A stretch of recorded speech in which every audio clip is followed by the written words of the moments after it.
모닝타임즈 시간입니다. 뉴욕 증시는 다시 한번 하락으로 거래를 마쳤는데요. 일단은 하락 기조로 가고 있는 가운데 오늘은 낙폭이 그렇게 크지는 않았습니다. 시장이 그동안 낙관론에 많이 귀를 기울였었죠. 그동안 이 바닥에 깔려있던 인플레이션과 이에 따른 금리 인상, 경기 침체까지 아직 해결되지 못했습니다.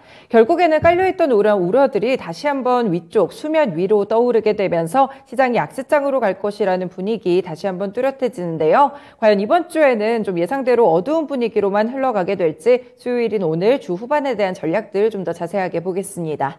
토마토 투자클럽의 최원재 전문가님 함께합니다. 전문가님 안녕하세요. 안녕하십니까.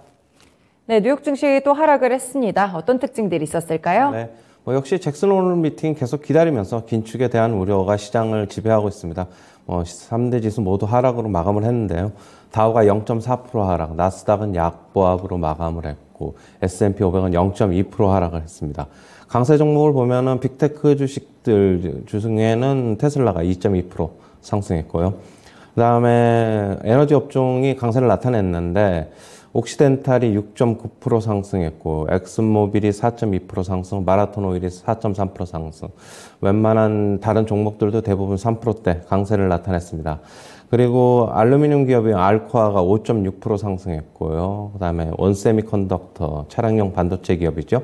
3.5% 상승, 백신 업체인 노바백스가 3% 상승했고, 히토류 관련 주식인 MP머티리얼즈가 3.6% 상승, 그 다음에 소프트웨어 섹터에서는 줌인포 테크놀로지가 3.8% 상승, 그 다음에 우주항공업체인 에어로제트 로켓홀딩스가 3.5% 상승했고, 그 다음에 광물업체인 프리포트 맥모란이 6.5% 상승했습니다. 그 다음에 화학업체인 셀라니 코퍼레이션이 4.5% 상승했습니다. 그 다음에 소프트웨어 기업인 펠로알토 네트워크스가 12.1% 급등을 했는데요. 컨센서스 상회하는 실적을 발표했고 가이던스도 컨센서스를 상회하면서 강세를 나타냈습니다. 그리고 주식 분할도 3대1로 예고를 하면서 강세를 나타냈습니다. 도이치뱅크, 그 다음에 바클레이즈 증권, 그 다음에 웨드부시 증권, 그 다음에 BMO 캐피탈 층에서는 모두 일제히 목표가를 상향 조정했습니다. 그 다음에 골드만삭스 측에서는 파월이 지금 잭슨홀 미팅에서 고강도 긴축보다 속도 조절 가능성을 제시할 것이라고 예상을 했습니다. 심각한 경제 지표만 나오지 않는다면은 9월에 50bp 인상할 것이다 라고 얘기를 하고 있고요. 다만 비둘기 쪽으로 급선회하지는 않을 것이다 라고 얘기를 하고 있습니다. 연준은 지금 결국에는 1, 2년 후에는 골드만삭스 측에서는 인플레이션이 훨씬 낮아질 것이기 때문에 연준의 연착륙이 성공을 할 것이다 라고 얘기를 하고 있습니다. 그 다음에 골드만삭스 측에서는 1, 2년 내에는 금리 인하 없다라고 얘기를 하고 있는데요. 심각한 경기 침체에 빠지기 전에는 연준이 금리 인하로 돌아서지는 않을 것이다 라고 얘기를 하고 있습니다. 연준은 결국에는 인플레이션을 낮추는데 초점을 맞출 것이다 라고 얘기를 하고 있고요.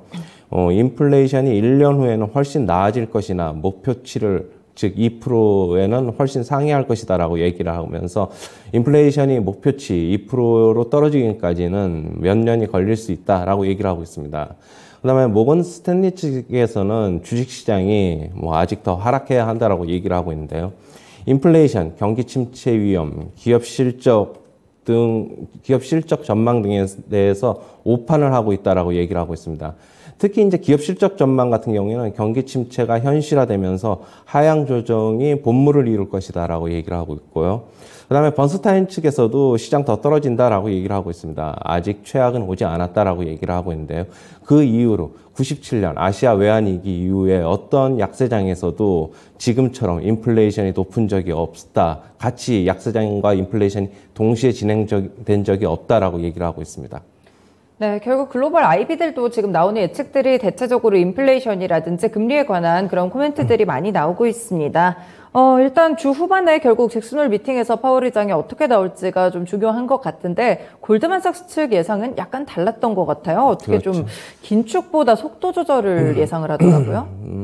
저도 약간 좀 이럴 것 같다고 예상을 하는데요. 네. 너무 다른 연준 위원들이 그동안에 이제 최근에 너무 이제 강력한 매파적인 발언을 많이 했는데, 네. 오히려 이제 파월 측에서는 그런 얘기보다는 오히려 언급을 안 하거나, 아니면은, 그러니까 전망에 대해서 언급을 안 하거나, 아니면 뭐 소폭의 뭐 지표에 따라서 보고 결정하겠다. 뭐 저도 그럴 정도로 그렇지 않을까. 저도 개인적으로는 그렇게 보고 있어요. 네, 그렇군요. 파월 의장이 참 그 멘트에 어느 정도 속도나 이런 정도 조절을 참 잘하던데 연준 의원들이 좀 매파적으로 보이다 보니까 파월 측에서는 오히려 너무 매파적인 발언보다는 약간의 속도 조절 가능성이 좀 예상되지 않을까 이런 말씀도 주시네요. 그리고 골드만삭스 측 예상 중에서 또 금리 인하까지는 아니고 1, 2년 내에 좀 높은 수준으로 그럼 계속 유지가 된다는 소린가요? 그렇죠. 저도 그렇게 봐요. 그냥 어느 정도 금리를 인상하고 난 다음에는 내년 초까지는 인상하고 난 다음에는 계속 동결 수준으로 가면서 지표를 확인하면서 어느 정도 기간을 두고 좀 고민을 할 것으로 보고 있어요. 만약에 그렇다고 기간 내에 자기네들이 인플레이션이 원하는 대로 안 잡힐 경우에는 뭐 다시 상승으로 뭐 인상으로 돌아설 수도 있는 거고 아니면은 지표가 어느 정도 인플레이션이 잡히고 침체 위험이 높아지거나 침체로 들어섰다고 판단되면은 금리 인하로 돌아서지 않을까 그렇게 보고 있어요. 그럼 올려놓고 기다릴 때 어느 정도 수준까지 좀 올려놓을까요? 결국에는 뭐 한 4% 정도까지는 올려놓지 않을까 그렇게는 보고 있습니다. 네, 그렇군요. 4% 정도를 예상을 해주셨습니다. 그리고 이제 주식시장도 조금 더 떨어져야 된다 이렇게 보는 글로벌 아이비드 시각이 좀 많은 것 같은데 하단을 도대체 어디까지 보고 있는 건가요? 결국에는 뭐 전저점 이탈한다고 보는 거겠죠. 뭐 저도 올해 내에는 아니지만은 한 차례 더 바닥 확인 과정이 있어야 될 것으로 보고 있고 조금 2000년 초반이랑 좀 닷컴 버블 때랑 좀 유사한 것 같아요. 그때는 닷컴 버블로 인해서 뭐 경기가 안 좋아지면서 금리 인하로 선언을 했는데 금리 인하 선언을 했지만 그때 당시에는 주식시장 바로 상승으로 돌아서지 않았거든요. 그렇다고 본다면은 어느 정도 기간을 두고 다시 상승하지 않을까 그렇게 보고 있어요. 그럼 뭐 S&P 500 기준으로 봤을 때는 뭐 4,000선도 충분히 아래쪽으로 내려갈 수 있는 상황일까요? 4,000이요? 네. 네. 예, 전저점이 4,000 밑이었으니까 그건 뭐 그렇다고 보고 있습니다. 예. 네, 그렇군요. 여러 가지 시장의 좀 리스크들을 점검해드리고 있는데 지금 유럽발로 천연가스 가격이 또 엄청 오르고 있잖아요. 이 오일 쇼크처럼 좀 천연가스 쇼크로 번지진 않을까요? 이미 보세요? 뭐 거의 뭐 사상 최고가 수준이기 때문에 뭐 이미 뭐 쇼크죠. 뭐 쇼크라고 보고 있고 뭐 유가도 어제 상승 3% 정도 상승하면서 다시 상승 채비를 하고 있는 것으로 보고 있어요. 물량 소화 과정을 어느 정도 거치면은 상승할 것으로 보고 있고 사우디뿐만 아니라 동맹국들도 같이 감산에 동참할 것이라는 또 소식이 전해지면서 어제 유가는 강세를 나타냈는데 전체적인 원자재 가격이 쉽게 뭐 하락으로 돌아서지는 않습니다. 한번 이쪽에 뭐 투기적인 좀 자금이 좀 들어와 있다 보니까 어느 정도는 계속적으로 불안적인 요소가 내포돼 있지 않나 그렇게 보고 있어요. 최근에 그럼 이렇게 에너지 좀 움직이다 보니까 에너지 주들에 대한 투자 전략 어제처럼 그대로 조금 더 올라갈 여지 있다고 보시는 건가요? 저는 저번 주에 이미 SO일 바닥 확인했다고 말씀을 드렸고요. 지금 싱가포르 정제마진 같은 경우에는 한 4에서 5달러, 지금 손익분기점까지 내려와 있죠. 싱가포르 정제마진이 28달러를 넘어섰는데, 한두 달 전에, 급격하게 좀 꺾였는데, 결국에는 뭐 또 어느 정도 수준까지는 또 싱가포르 정제마진이 상승하지 않을까. 그러면은, 당연히 정제마진이 좋아지면 정유업체들한테는 뭐 좋은 소식이 되겠죠. 네, 에너지 관련 종목들 투자하시는 분들 참고해 보시면 좋을 것 같아요. 최근에 또 오르기는 했는데 언제 팔거나 혹은 언제 매수할지 고민하시는 분들 있으실 텐데 이런 부분들 참고하시면 될 것 같고요. 개별 종목으로 넘어가 볼게요. 이 팔로알토 네트웍스 12% 급등이 좀 나왔는데 호재가 많네요. 네, 주가 좀 더 오를까요? 어떻게 보세요? 박스권 상단을 돌파했어요. 뭐 조금 소폭의 조정 거친 후에 물량 소화 과정을 어느 정도 거치면은 상승할 것이라고 보고 있고요. 일단 클라우드 수요가 견조하다. 뭐 그래서 수주가 잘 되고 있다. 그런 소식에 IB들도 일제히 목표가를 상향 조정해서 어느 정도 긍정적인 흐름이 이어지지 않을까 그렇게는 보고 있습니다. 하락장인데 이런 종목에 대한 투자는 그럼 어떻게 보세요? 역시 뭐 지금 일단은 미국 시장 같은 경우에는 숫자, 실적과 가이던스를 바로 반영하는 시장이기 때문에 어제 상승했는데요. 어느 정도 물량 소화, 어느 정도 조금 소폭의 가격 조정 거치거나 뭐 기간 조정 거치면은 다시 한번 뭐 상승하지 않을까 그렇게 보고 있어요.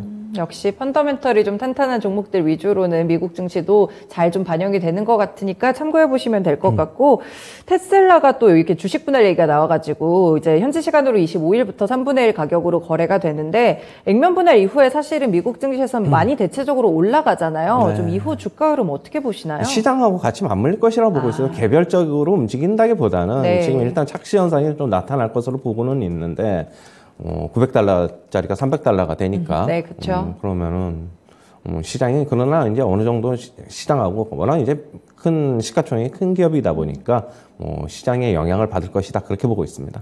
그렇군요. 시장의 영향력을 역시나 피할 수 없을 것이다 라는 멘트입니다.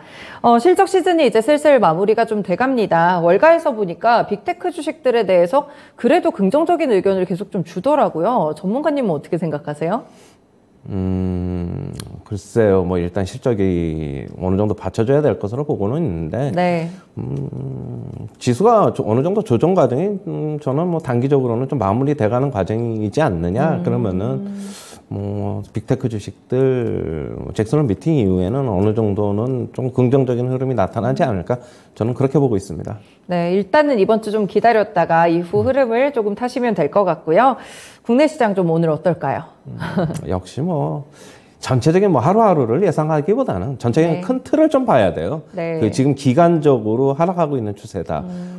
단기적으로 하루 오른다고 해서 그게 지금 바로 상승 전환이 되는 것이 아니다라고 그렇죠. 보고 있고요.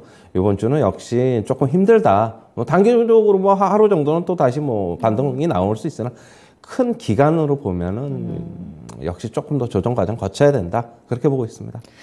이 국민주 삼성전자가 어제 또 5만 원대로 내려와가지고요. 이쪽은 좀 어떻게 보시나요? 삼성전자 지수의 움직임하고 같이 움직일 것이라고 보고는 있는데, 삼성전자의 움직임에 따라서 지수의 하락폭은 좀 정해질 것이라고 보고 있어요. 네. 다음 주 정도서부터 아니면 이번 주 후반서부터는 어느 정도 조금 지수의 움직임하고 같이 반등이 나오지 않을까, 그렇게는 보고 있습니다. 그렇군요. 삼성전자 투자하시는 분들은 참고를 해보시면 될 것 같아요. 이제 외국인 매도세가 좀 있어가지고 삼성전자가 하락을 했는데, 이에 따라서 좀 지수 하락폭이 정해질 것 같습니다. 그리고 이제 환율 얘기를 안 할 수가 없죠. 또 사상 최고치인데 당분간 올라갈 것이라고 전문가님이 전망을 네. 주셨잖아요. 네. 1,400원대까지. 네. 혹시나 1,400원대가 아니라 네. 1,300원 후반에서 1,400원 초반 요 정도까지는 가지 않을까, 그렇게는 네. 보고 있어요. 꼭 1,400원이 아니고, 예. 네, 조금 더 올라갈 여지가 있다고 보셨는데, 혹시 이에 따라서 수출 기업들에 좀 투자해 보는 건 어떨까요? 어제도 이제 그런 말씀을 좀 드렸는데, 결국에는 반도체, 자동차, 조선 업종이 수혜를 입을 것이고, 피해 업종은 항공업종, 철강업종, 음식료 업종, 그 정도에서 좀 피해를 입을 것이다 말씀을 드리고, 웬만하면은 수혜 기업들의 조금 매수가 낫지 않겠느냐. 그리고 역발상보다는 환율이 아직까지도 더 상승해야 되니까, 상승할 수 있으니까 그렇게 이제 말씀을 드렸는데, 결국에는 어제 주가에 반영된 거는 조선업종밖에 없는 것 같아요. 어제 단기적으로는. 하지만 장기적으로는 수혜가 나타날 수 있다라고 보고 있고, 지금 반도체 업종이나 자동차 업종에서 수혜가 예상이 되지만은 강하지 못한 것은, 결국에는 현대차는 미국의 이제 인플레 감축 법안 때문에 좀 어느 정도 영향도 있는 것으로 보고 있고, 그리고 현대차뿐만이 아니라 다른 글로벌 완성 자동차 업체들도 환율에 같이 지금 어떻게 보면은 수혜지요. 달러 대비 다 약세니까. 그렇기 때문에 별로 어떻게 보면 수혜폭이 좀 두드러지는 게 없지 않느냐, 그렇게 보고 있고, 반도체도 마찬가지입니다. 강달러 현상이 다른 나라 통화에 대비 전부 다 그렇게 나오니까 상대적으로 다른 나라도 다 같이 약해지는데 어느 정도 수혜폭이 있겠느냐라고 예상을 하고 있는데, 하지만은 2분기의 실적이, 우리 그때도 이제 달러가 강세였잖아요. 2분기에도 그때 삼성전자, SK하이닉스 같은 경우는, 삼성전자는 환율에 대한 수혜를 입어가지고 한 1조 넘게 영업이익이 증가를 했고, 하이닉스 같은 경우에도 3천억에서 4천억 정도가 환율의 수혜를 입은 것으로 봐서는 전혀 무시할 필요는 없다, 그렇게 보고 있어요. 네, 그렇군요. 환율이 조금 더 상단이 열려 있으니까 이에 따른 투자 전략도 수출 기업들 위주로 세워보시면 좋을 것 같습니다. 오늘 말씀 여기까지 드릴게요. 고맙습니다. 네, 감사합니다. 네, 전반적으로 좀 불안한 환경이 조성되고 있어서 섣불리 투자 종목 고르기가 좀 쉽지 않은데요. 그래도 연준도 상황 보면서 전략을 좀 취할 것 같고 잭슨홀 미팅에서 나올 이야기들도 있으니까 일단은 이번 주 좀 관망하시면서 대응해 보시면 좋을 것 같습니다. 지금까지 모닝타임즈 시간이었습니다.